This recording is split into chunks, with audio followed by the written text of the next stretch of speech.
gêmeo etéreo, um ser que se materializa igual a você, mas que não é tangível, palpável.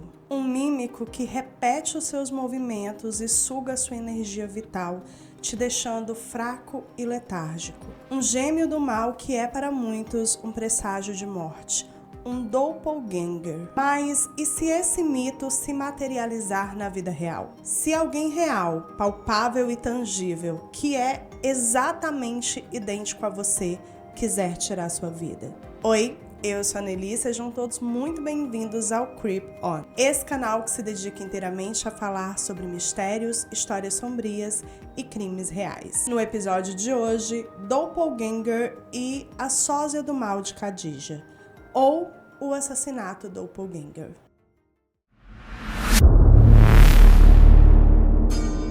Gente, se vocês ouvirem um barulho, é o meu ventilador, tá? Porque, assim, simplesmente impossível gravar sem ventilador. Eu fiquei procrastinando pra gravar esse vídeo, porque tava muito calor, muito quente mesmo. Eu precisava gravar o vídeo e eu falei, vai com ventilador mesmo. Que eu era assim ou não ia sair conteúdo pra vocês essa semana, né? Porque com esse calor que tá fazendo, a previsão é que não tenha uma redução na temperatura nos próximos dias, então eu precisava gravar mesmo com calor e para dar conta somente com ventilador, né? Mas bora pro caso. A palavra doppelganger é um substantivo composto da língua alemã formada pelos dois termos, doppel, que significa duplo ou réplica, algo assim nesse sentido, e ganger, que seria o equivalente a walker em inglês, que é tipo andante, vagante, algo desse tipo. Então, basicamente, doppelganger seria um duplo vagante, digamos assim. Quantas vezes nós já ouvimos pessoas que chegam pra gente e falam assim, nossa,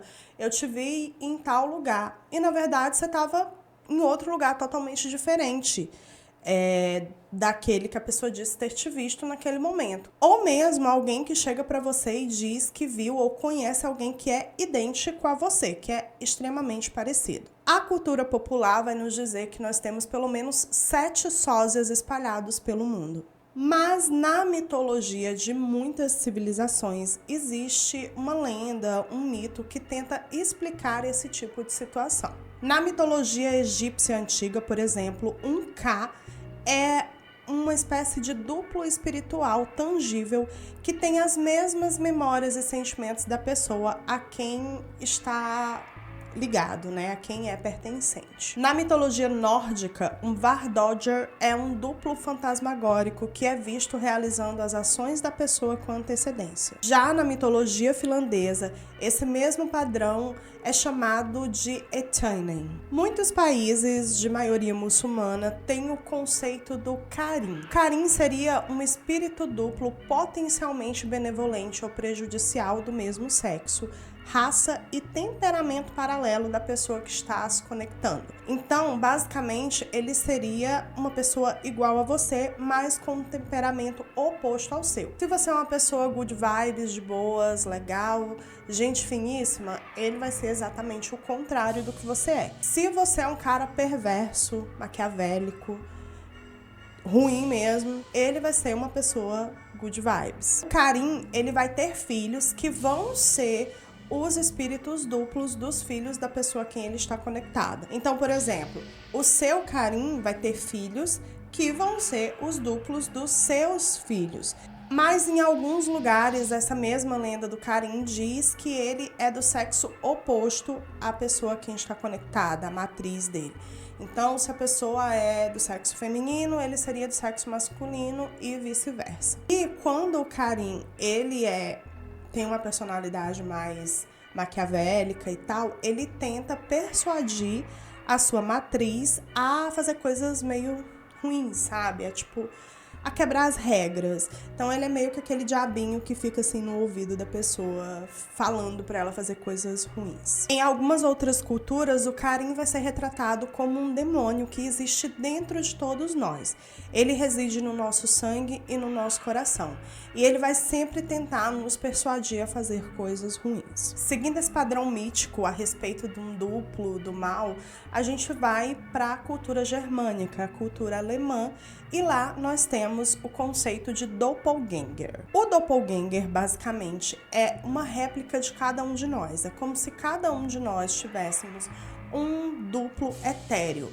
Alguém que é exatamente igual a gente, mas que ao se manifestar materialmente, né, ao se materializar, ele é mais fluido, ele não é tangível, palpável, sabe? É como se fosse uma espécie de espectro. Normalmente, quando um doppelganger ele aparece, ele suga a força vital da sua matriz. Ele se alimenta. É como se ele se alimentasse da força vital da pessoa a quem está conectado. E assim essa pessoa se torna mais fraca e letárgica. Se alguém que você conhece vê o seu duplo em algum lugar, é um sinal de mau presságio. Vai te trazer azar de alguma forma. Agora, se você vê o seu duplo, com certeza isso é um presságio de morte. E existem vários relatos de pessoas que viram seus doppelgangers ou os doppelgangers de alguém em todo o mundo. A ciência, ela não explica definitivamente esses fenômenos, mas é sabido que algumas doenças fazem com que a pessoa tenha essa sensação de que há alguém atrás dela imitando todos os seus movimentos e, em algumas hipóteses, ela consegue ver essa pessoa. Inclusive, pessoas que têm esquizofrenia, é bem comum que tenham esse tipo de sintoma.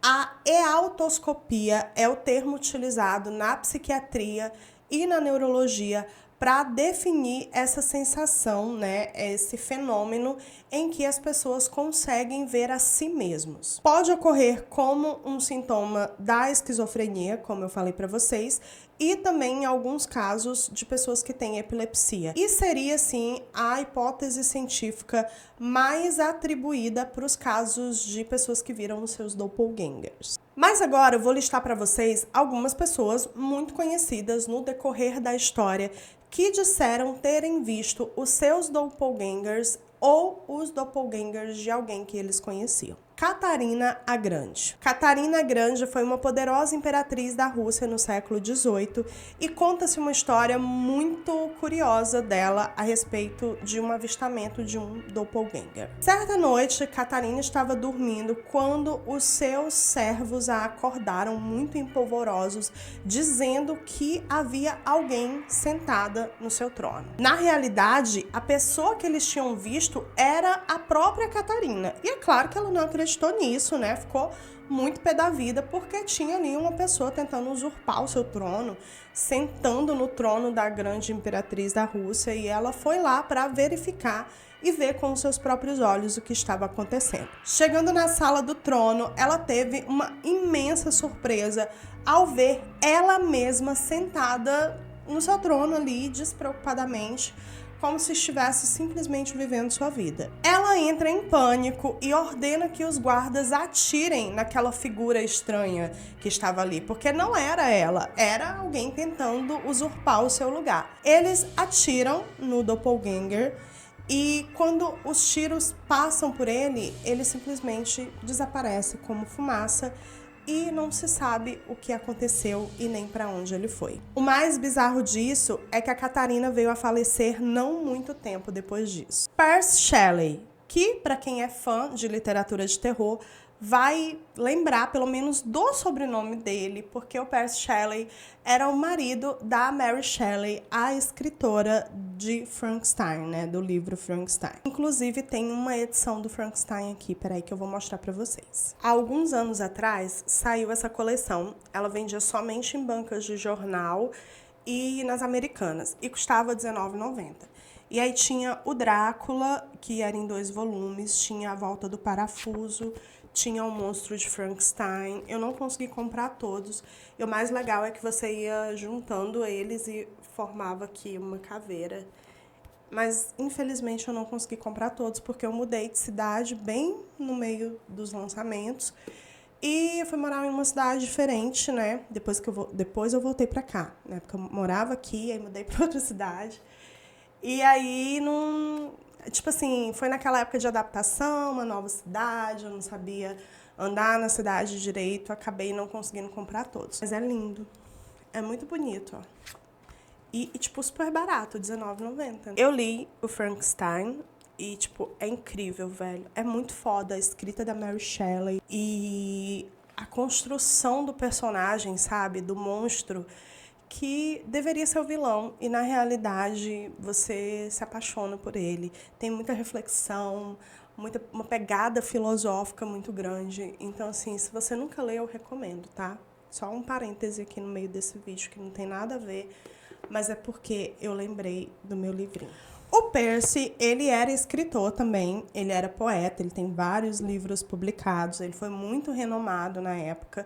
E ele e a Mary faziam esse casal assim de intelectuais, de escritores, mas era ele quem tinha visões sobrenaturais, que via criaturas e que via fantasmas. O Percy, ele veio a morrer em 1812, ele morreu afogado, infelizmente. Mas antes disso acontecer, um pouco antes, na realidade, ele confessa para Mary, né, para a esposa dele, que ele tinha visto o doppelganger dele diversas vezes. Eu odeio fazer esses vídeos que eu tô sozinha em casa, velho, e eu fico assim, ó, porque enquanto esse rolê aqui de doppelganger 7 além, eu não tenho medo de quase nada, velho. Mas quando esses negócios aqui, eu fico cagada. Então, por favor, deixa um like nesse vídeo, se inscreve nesse canal, valoriza meu trabalho, porque eu tô aqui me esforçando para fazer isso aqui para vocês, tá? Um desses encontros que foi relatado para Mary pelo Percy, ele diz que ele estava tranquilamente ali no terraço da casa dele e, de repente, ele vê uma criatura que é idêntica a ele. Um espectro. Não era uma pessoa física, assim, sabe? Palpável, que você via, que você ia tocar e ia sentir aquela pessoa. Era igual a ele, mas fluido, sabe? Espectral. E esse ser olha para ele e fala: até quando ficarás contente? Nesse mesmo dia, uma amiga do casal chamada Jane Williams viu também o doppelganger do Percy. Ela morava em uma casa que ficava ali próxima a uma estrada que o Percy costumava passar sempre, com bastante frequência. E ela disse que estava na janela da casa dela e ela viu o Percy passando pela estrada. Só que ele entrou em um beco que não tinha saída e nunca mais retornou de lá. Ela ficou esperando para ver se ele voltava, porque ela achou curioso ele ter entrado naquele beco, mas ele simplesmente não saiu. Mas o mais estranho de tudo é que nesse dia o Percy estava a quilômetros de distância daquele lugar. Ele sequer havia passado pelaquela estrada. Abraham Lincoln. O Abraham Lincoln, todo mundo sabe, foi presidente dos Estados Unidos. E ele é uma figura muito querida, né, pelos norte-americanos. É conhecido, inclusive, como Abe Honesto, por ser considerado, assim, um dos maiores presidentes que o país já teve. Só que o Abraham, ele tinha um interesse muito mórbido e particular pelo sobrenatural. E ele não escondia isso de ninguém. Em um dos relatos que ele deu para alguns amigos próximos, ele conta como foi o seu encontro com o seu doppelganger. Isso teria acontecido no dia em que ele foi eleito presidente dos Estados Unidos pela primeira vez. Foi um dia muito cansativo e ele estava dentro de um coche, indo de um determinado lugar para outro, e resolveu se deitar um pouco ali para descansar um pouco. Quando ele abre os olhos e olha em um espelho que tinha ali no coche, ele vê 2 reflexos dele mesmo. Ele fica parado, observando os 2 reflexos, que era uma coisa muito estranha, e quando ele resolve se levantar para ver direito o que estava acontecendo, ele olha novamente para o espelho e aí ele vê somente o reflexo dele normal. O Lincoln teria ficado obcecado por isso e feito várias outras experiências para ver se conseguia ver novamente o seu doppelganger, mas a esposa dele ficou apavorada, achando que aquilo era, na realidade, um presságio de morte. Rainha Elizabeth I. A Rainha Elizabeth I governou a Inglaterra de 1558 até 1603 e era conhecida por ser uma monarca carismática, inteligente e experiente. Ela era definitivamente o tipo de pessoa que não se envolvia com esse tipo de especulação paranormal e sobrenatural. Inclusive, ela era tida como sendo uma pessoa muito cética. Mesmo assim, ela afirmava ter visto a sua doppelganger deitada na sua cama, imóvel, como se fosse um cadáver exposto para visitação. A Rainha Elizabeth I ficou com muito medo, né, daquela situação, até porque na Inglaterra, a visão do doppelganger também é tida como um presságio de morte. Só que quando isso aconteceu, ela já era uma pessoa idosa e muitas pessoas achavam que isso poderia ser somente fruto da mente dela. Coincidência ou não, ela veio a falecer pouco depois disso. O famoso escritor Goethe. Não sei se vocês curtem literatura, eu fiz letras, então fiz 5 semestres de letras, na realidade. Mas eu sempre gostei muito de ler, então sempre fui muito aficionada por literatura. E Goethe, com certeza, é um dos meus escritores favoritos de todos os tempos. Eu li Fausto quando eu era bem mais nova, assim, tinha 16, 17 anos, eu fiquei completamente fascinada. E eu acho que é o romance mais conhecido dele, se você nunca ouviu falar. O Goethe escreveu um dos maiores romances góticos que existem, que é o Fausto. A história do livro vai contar a relação de Fausto, o protagonista do livro, com o próprio diabo. Fausto é um homem solitário e, apesar de ter muitos conhecimentos sobre várias áreas da ciência e da história mundial, ele acredita que a magia é a resposta para os problemas espirituais. Ele acaba encontrando o diabo Mefistófeles e fazendo um pacto com ele, mas na realidade só piora toda a sua vida. O Goethe era alemão, ele nasceu em 1749 e morreu em 1832, e ele era, além de um grande escritor de romances, um político e poeta também. E é até hoje muito aclamado, não só na Alemanha e para a literatura alemã, né, enquanto país, mas no mundo inteiro. E, enquanto ainda estava em vida, ele falou sobre diversas experiências que ele teve com doppelgangers. Em um determinado momento da vida do Goethe, ele teve um romance com uma jovem chamada Frederica. E em um dia, enquanto ele estava cavalgando por uma trilha depois de sair da casa da Frederica, ele disse ter visto uma pessoa misteriosa vindo na direção dele. Então ele estava indo em uma direção e a pessoa estava indo na direção oposta. E eles, consequentemente, iriam se cruzar em um determinado momento.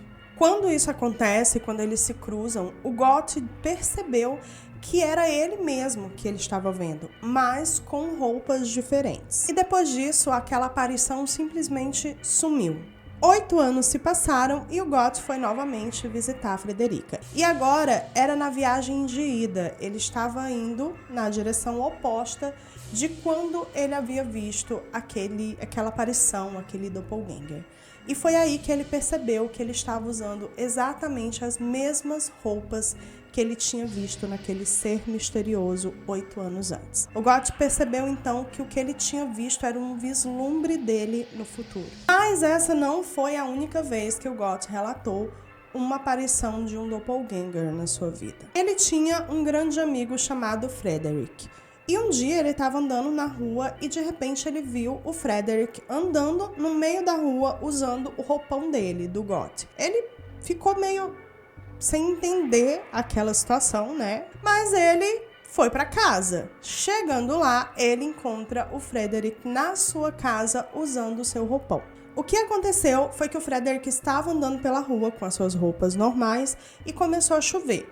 Então, ele foi para a casa do Goethe, chegou lá, colocou as suas roupas para secar e vestiu o roupão dele emprestado até as roupas dele secarem.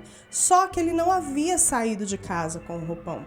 Então, não tinha como aquela visão que o Goethe viu na rua ter sido ele, o ser físico dele. Com certeza, o caso mais famoso de avistamentos de doppelganger foi da jovem Emily Seguí. Não sei se estou pronunciando direito esse nome, tá, gente? Já vou deixar claro aqui pra vocês. Eu já conheço essa história há muito tempo e toda vez que eu vejo alguém contando ela, pronuncio um nome diferente.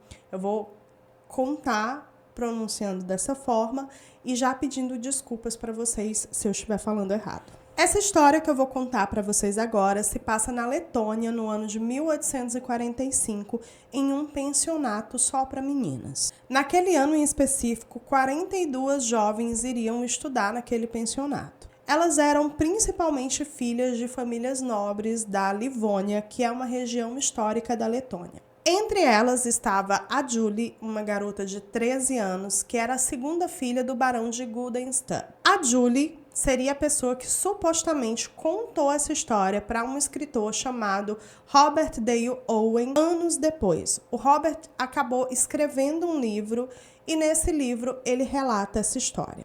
Naquele ano, a escola estava precisando de uma nova professora de francês.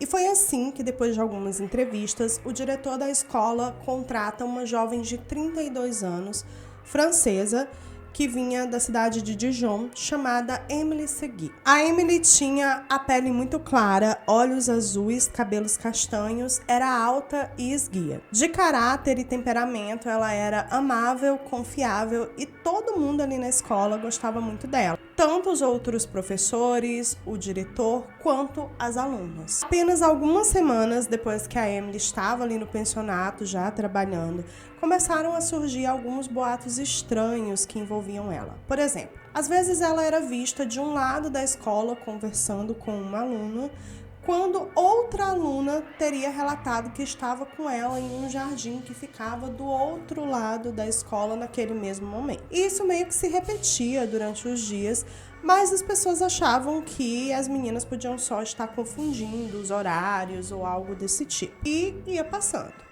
Um determinado dia, a Emily estava dando aula para uma turma de 13 alunas, que incluía a Julie Guildenstern. Ela estava ali dando aula e escrevendo no quadro negro, quando as meninas perceberam que tinham duas professoras Emilys ali.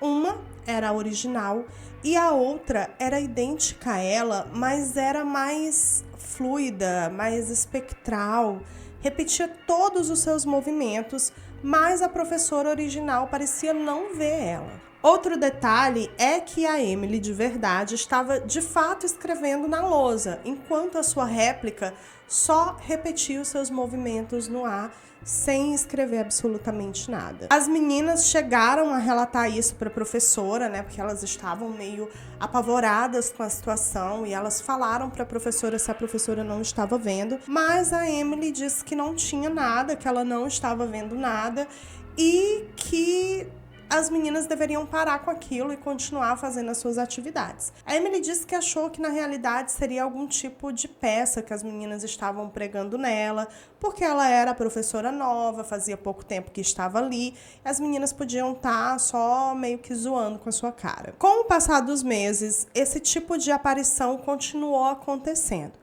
Às vezes, as duas Emilys eram vistas sentadas lado a lado em uma mesa no refeitório no horário do almoço. Mas o fenômeno mais notável aconteceu tempos depois, quando uma turma de 42 garotas, né, todas as que estudavam no internato naquele ano, presenciaram o aparecimento da doppelganger.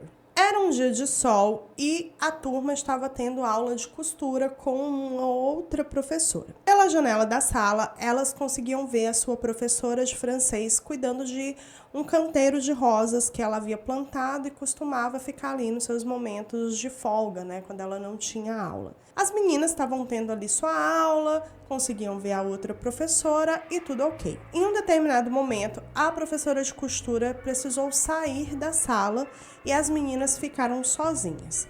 Foi aí que a professora Emily entra na sala e se senta à mesa e fica ali parada olhando para elas. De repente, as meninas olham pela janela e percebem que a verdadeira Emily estava lá fora cuidando das rosas. Só que agora ela parecia mais fraca e doente, sabe? Ela parecia estar tendo assim a sua energia sugada. As meninas começaram a fazer perguntas pro duplo que estava ali sentada, imóvel, olhando para elas, mas ela não respondia nada. Até que duas das meninas resolveram irem até lá e tentar tocar nela. E quando elas tentam tocar, elas percebem que ela é meio que fluida, que ela não tem um corpo físico. E do nada, a doppelganger simplesmente desaparece. Depois desse episódio, as alunas ficaram com muito medo e começaram a contar para os seus pais o que estava acontecendo. E muitas delas foram tiradas da escola. E isso fez com que o diretor, mesmo a contragosto, viesse a demitir a Emily. Inclusive, a Emily já tinha passado por 18 escolas anteriormente e em todas elas ela era demitida. E ela chegou a confessar que ela sabia da existência desse duplo, mas ela nunca tinha visto. Só que sempre que ela entrava em um novo emprego, esses fenômenos começavam a acontecer e ela acabava sendo demitida. Depois que deixou o pensionato, a Emily foi morar com uma cunhada que tinha vários filhos pequenos e ela cuidava deles, mas as aparições continuaram.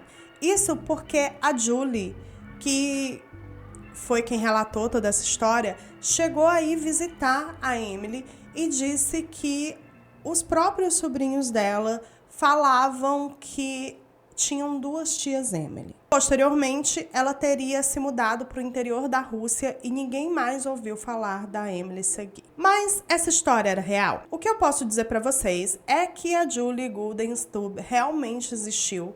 Ela era de uma família nobre de Paris e, depois de adulta, recebeu o título de baronesa. Toda a família dela era conhecida dos círculos espiritualistas de Paris daquela época e eles eram meio que voltados para esse tipo de coisa, sabe? Eles gostavam desse tipo de coisa mais espiritualizada, de fenômenos sobrenaturais. Eles eram envolvidos com isso. Todo o relato que foi descrito pelo Robert Dale Owen foi baseado simplesmente pelo testemunho da Julie. Então, para a gente acreditar que essa história seja real, a gente deve presumir que a Julie foi verdadeira no seu relato, que ela não mentiu. E é claro que houveram pesquisadores que tentaram encontrar a Emily para confirmar essa história. A história dizia que a Emily era originária da cidade de Dijon.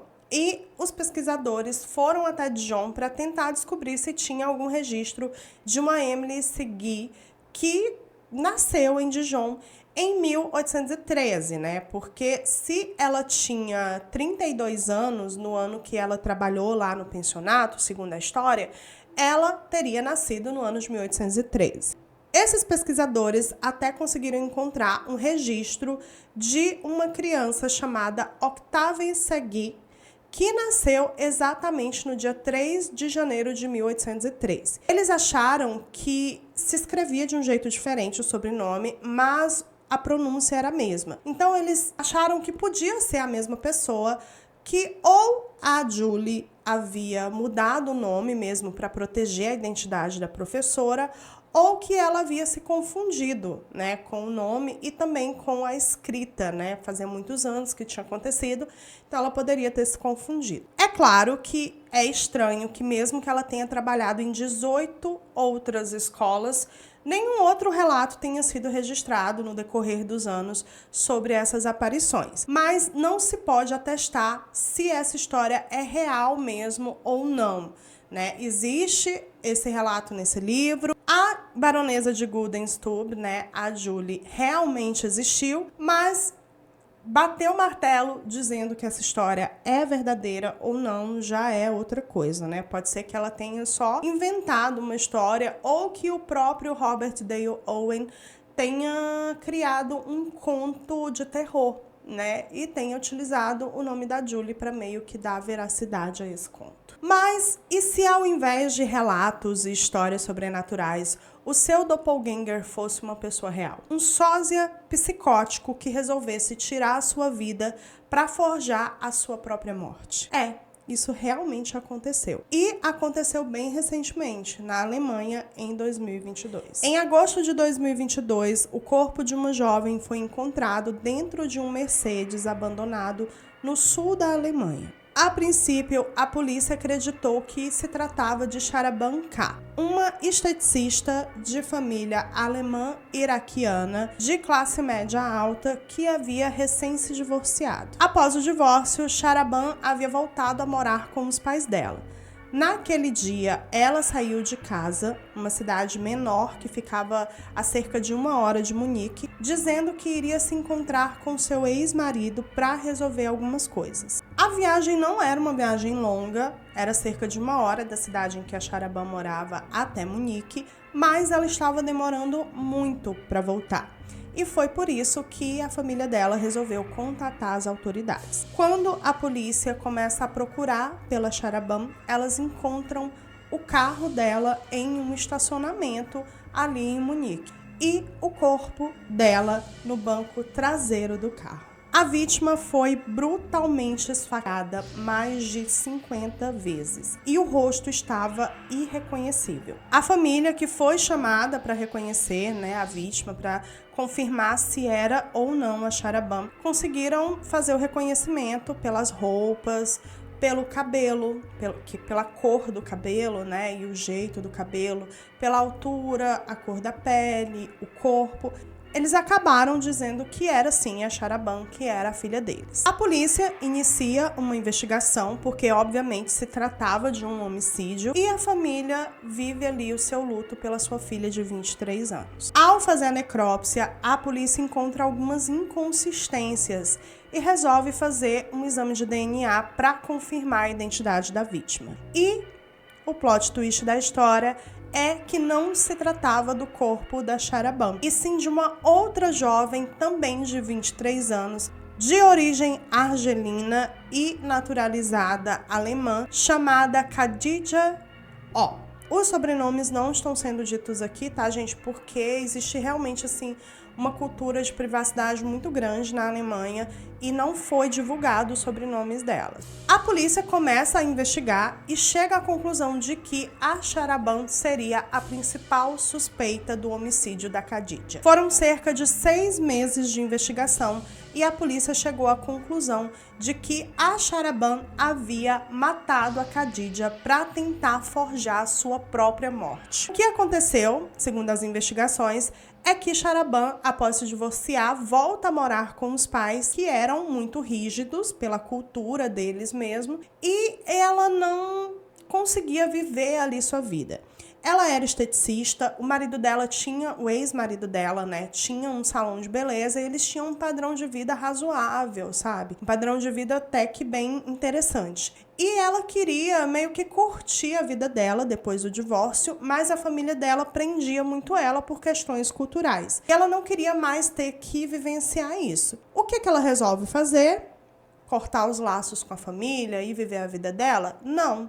Ela resolve procurar uma sósia, alguém que fosse muito parecida com ela, uma doppelganger, e matar essa pessoa para forjar a sua própria morte. Então, a Sharaban começa ali a sua odisseia à procura da sósia perfeita. E ela usa as redes sociais para isso. A Sharaban, como eu disse para vocês, era esteticista, trabalhava com beleza, mas ela também era uma espécie de blogueira, sabe? No Instagram, blogueira de beleza, que ficava postando sobre maquiagem, sobre cosméticos e tal. E ela começa ali a usar as redes sociais, principalmente o Instagram, para procurar uma moça que tivesse ali a mesma idade dela, o mesmo biotipo, o mesmo cabelo, a mesma cor de pele, que fosse muito parecida com ela. E ela chega a encontrar 5 outras jovens, até que ela encontra o perfil da Khadija. E ela percebe que a Khadija seria a vítima perfeita. E se vocês olharem as fotos que eu tô deixando aqui para vocês vão ver que elas são realmente muito parecidas. É assustadora a semelhança entre as duas. A Khadija tinha 23 anos também, era de origem argelina, da Argélia, mas era naturalizada alemã. E ela também era uma espécie de influencer do mundo da beleza. Ela trabalhava com as redes sociais e tal, TikTok, Instagram. E a Sharaban entra em contato com a Khadija, dizendo para ela que ela tinha um salão de beleza e realmente ela, tinha um salão com o ex-marido dela, que tinha ficado para ele, e que ela estava precisando de uma pessoa, uma modelo, para ser o rosto desse salão em campanhas de publicidade.